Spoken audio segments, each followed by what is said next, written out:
নমস্কার বন্ধুরা, পঞ্চব্যঞ্জন হেসেলে সবাইকে স্বাগত। আজ আর একটা নতুন রেসিপি নিয়ে চলে এসেছি। আজ করছি মাছের রেসিপি। এখানে কিছু বড় বড় পিস নিয়ে নিয়েছি মাছের। দেখেই বুঝতে পারছেন যে মাছের একটু অন্যরকম কিছু রেসিপি হবে। মাছের করব আজকে দই কাতলা, কাতলা মাছ। তো আমি এখানে প্রথমে লবণ দিয়ে দিয়েছি পরিমাণ মতন, তারপরে দিয়ে দিচ্ছি হলুদ, আর তার সঙ্গে দিয়ে দেবো এখানে একটু লেবু। কারণ মাছটা যেহেতু বড়, বড় মাছে অনেক সময় একটা আষ্টে গন্ধ থাকে। সেই গন্ধটাকে কাটানোর জন্য আমরা যদি একটু লেবু ব্যবহার করি, তাহলে কিন্তু আষ্টে গন্ধটা খুব তাড়াতাড়ি কেটে যায়। তো এবার এই লবণ, হলুদ এবং লেবুর রসটাকে মাখিয়ে নিচ্ছি। আর এদিকে দেখুন, ততক্ষণে আপনাদেরকে উপকরণগুলো বলে দিই। এখানে রয়েছে টক দই, পেঁয়াজ কুচি, পেঁয়াজ এবং রসুন বাটা, টমেটো কুচি, ধনেপাতা কুচি, আর এখানে রয়েছে জিরে আদা বাটা, ধনে গুঁড়ো আর চেরা কাঁচা লঙ্কা। আর আরেকটা জিনিস বন্ধুরা বলতে ভুলে গেছি, সেটা হচ্ছে পেঁয়াজটাকে কিন্তু একটু ভাপানো ছিল। আর এর সঙ্গে কিন্তু 3টে পাকা লঙ্কাকেও কিন্তু একসঙ্গে পেস্ট করা রয়েছে। এদিকে দেখুন, আমার কিন্তু মাছটাকেও কিন্তু খুব সুন্দর করে মাখানো হয়ে গেছে। এবার চলুন মাছটাকে খুব হালকা করে ভেজে নেব। তো এদিকে কড়াই বসিয়ে দিয়েছিলাম, কড়াইটা গরম হয়ে গেছে। কড়াই দিয়ে দিলাম সর্ষের তেল। সর্ষের তেলটা খুব সুন্দর করে গরম হয়ে গেলে আমরা এর মধ্যে দিয়ে দেব মাছগুলোকে। মাছগুলোকে কিন্তু খুব বেশি কড়া করে ভাজবো না, জাস্ট হালকা করে কিন্তু ভাজবো। যেহেতু দই কাতলা, সেহেতু কিন্তু মাছটা খুব বেশি ভাজার প্রয়োজন নেই। জাস্ট একটু এপিট ওপিট করে তুলে নেওয়ার মাত্র। তো এভাবে আমরা একটু ভেজে নিই। আর শীতকালে কিন্তু এই দই কাতলাতে যেহেতু ধনেপাতা পড়ে, খুব সুন্দর একটা স্বাদ আসে। কারণ শীতের ধনেপাতার একটা আলাদাই গন্ধ আছে। দইটাকে আগের থেকে ফেটিয়ে রেখে দিয়েছিলাম। তো দইটা একটা বড় মিক্সিং জারে নিয়ে নিলাম। তার সঙ্গে নিয়ে নিচ্ছি এখানে জিরে আদা বাটা এবং ধনের গুঁড়ো, সব একসঙ্গে মিক্সড করছি। তার সঙ্গে নিয়ে নিচ্ছি এখানে পেঁয়াজ, রসুন এবং যে বললাম পাকা লঙ্কা যেটা বেটে রাখা আছে, সেটাকেও একসঙ্গে এখানে মিক্সড করে নেব। মিক্সড করে নেওয়ার পরে এখানে যে মাছটা ভাজতে দিয়েছি, মাছগুলোকে ভেজে ভেজেই আমরা এই দইয়ের মধ্যে ফেলবো। তাতে মাছটা মধ্যেও দইটা খুব সুন্দরভাবে ঢুকবে। কারণ যেহেতু গরম গরম মাছ দইয়ের ভিতরে পড়বে, দইটা কিন্তু মাছের ভেতরে খুব সুন্দরভাবে অ্যাবজর্ব করবে। তো এইভাবে আমরা মাছগুলোকে ভেজে তুলে নিই। আর তারপরে বাকি প্রসেসিংটা আপনাদেরকে দেখাচ্ছি। আর বাকি মাছগুলোও কিন্তু এবার ভেজে নেব। তো ততক্ষণে মাছগুলো ভাজা হতে হতে আপনাদের কাছে একটা অনুরোধ জানিয়ে রাখি, যে কেমন লাগছে আমার চ্যানেলের বিভিন্ন রেসিপিগুলো, সেগুলো অবশ্যই কমেন্ট বক্সে জানাবেন। আর ভালো লাগলে অবশ্যই লাইক, শেয়ার, কমেন্ট করবেন। আর তার সঙ্গে সাবস্ক্রাইব করে পাশে থাকবেন। দইয়ে পরিমাণ মতো লবণটা দেওয়া হয়েছিল না, তাই লবণটা দিয়ে দিলাম। এদিকে মাছগুলো ভাজা হয়ে গেছে। মাছগুলোর গায়ে সুন্দরভাবে এই মশলাটাকে মাখিয়ে মোটামুটি আমরা এখানে আধ ঘন্টা মতন রেখে দেব। আপনাদের হাতে যদি সময় বেশি থাকে, সেক্ষেত্রে আপনারা কিন্তু এই মাছটাকে আরও বেশ কিছুক্ষণ কিন্তু ম্যারিনেট করে রাখতে পারেন। 1 ঘন্টা পর্যন্ত রাখলে কিন্তু সব থেকে বেশি ভালো হয়। তো এবার এটা ম্যারিনেট করা থাকুক। 1 ঘন্টা বাদে আমরা ফিরে আসব, এসে বাকিটা প্রসেসিং শুরু করব। এটা কিন্তু যতক্ষণ আপনারা ম্যারিনেট করতে পারবেন, ততই কিন্তু ভালো হবে মাছটার স্বাদ।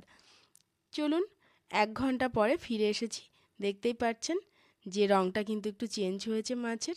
এবার এদিকে তেলটা গরম করতে বসিয়ে দিয়েছিলাম, ওই তেলেই এবার দিয়ে দিলাম ফোড়ন, গোটা গরম মশলা আর শুকনো লঙ্কা। এই ফোড়নের সুগন্ধটা বেরিয়ে আসলেই দিয়ে দেবো এখানে পেঁয়াজ কুচি। আর এখানে পেঁয়াজ কুচিটা কিন্তু একদম মিহি করে চপ করে নিয়েছি। ঠিক এইভাবেই কিন্তু পেঁয়াজটাকে কুচি করবেন।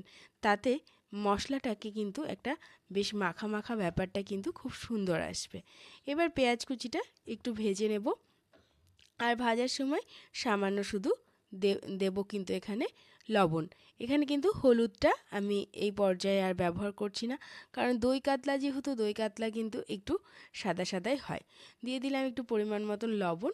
লবণের পরে দিয়ে দিচ্ছি এখানে টমেটো কুচি। টমেটোটাকে আগেই কুচি করে রেখেছিলাম। এবার টমেটোটাকেও কিন্তু খুব সুন্দরভাবে ভেজে নেব।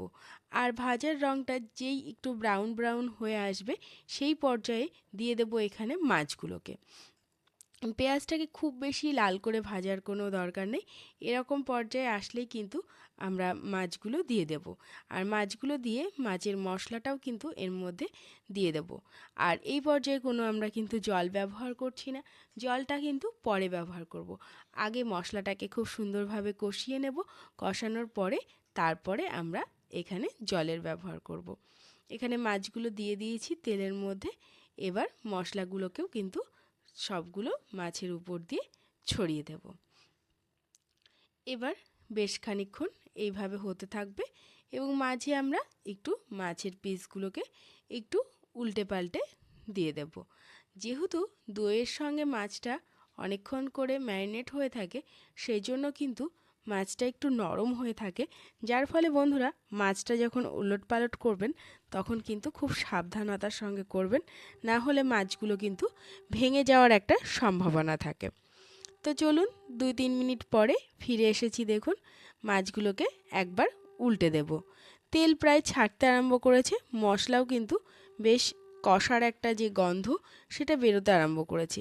এই পিঠটা একটু উল্টে পাল্টে নিলেই কিন্তু তার পরপরই কিন্তু আমরা জলটা দিতে পারবো। দেখুন মশলাটা দেখেই বুঝতে পারছেন যে মাছটা উল্টানোর সময় যে এটা আসছে, মশলার যে রঙটা সেটা দেখে বুঝতে পারছেন যে প্রায় আমাদের হয়ে এসেছে। তেল কেবল ছাড়তে আরম্ভ করেছে। তেল যখন ঠিক এরকমভাবে সব জায়গাটাতে ছেড়ে যাবে, সেই সময় আমরা দিয়ে দেব সামান্য বাটি ধোয়া জল, আর তার সঙ্গে এই কাঁচা চেরা লঙ্কা। দই বা সর্ষেতে এই কাঁচা চেরা লঙ্কা দিলে তার একটা গন্ধটা খুব সুন্দর আসে। আর তার সঙ্গে দিয়ে দিচ্ছি ধনেপাতা কুচি। ধনেপাতা কুচিটা আপনারা, এটা কিন্তু অপশনাল, আপনারা চাইলে দিতে পারেন, না চাইলে কিন্তু ধনেপাতা কুচিটা নাও দিতে পারেন। এটা আপনাদের ইচ্ছের উপরে নির্ভর করছে। তারপরে একটু সামান্য নাড়াচাড়া করে দেব। আর আমাদের রান্না কিন্তু একদম শেষ পর্যায়ে প্রায় হয়ে এসেছে। একবার একটু ওলটপালট মাছগুলোকে করে দিলাম। এবার একটু দিয়ে দিচ্ছি গরম মশলার গুঁড়ো। এবার একটু নাড়িয়ে নিয়েই স্ট্যান্ডিং হিটে রেখে দেব 5 মিনিট। ব্যাস, তাহলে কিন্তু আমাদের দই কাতলা একদম সহজভাবে রেডি হয়ে যাবে। তো আজকের রেসিপি কেমন লাগলো অবশ্যই জানাবেন, আর ভালো লাগলে লাইক, শেয়ার, কমেন্ট করতে ভুলবেন না। তো আজকের মতো এখানেই শেষ করছি। খুব তাড়াতাড়ি দেখা হবে অন্য রেসিপিতে।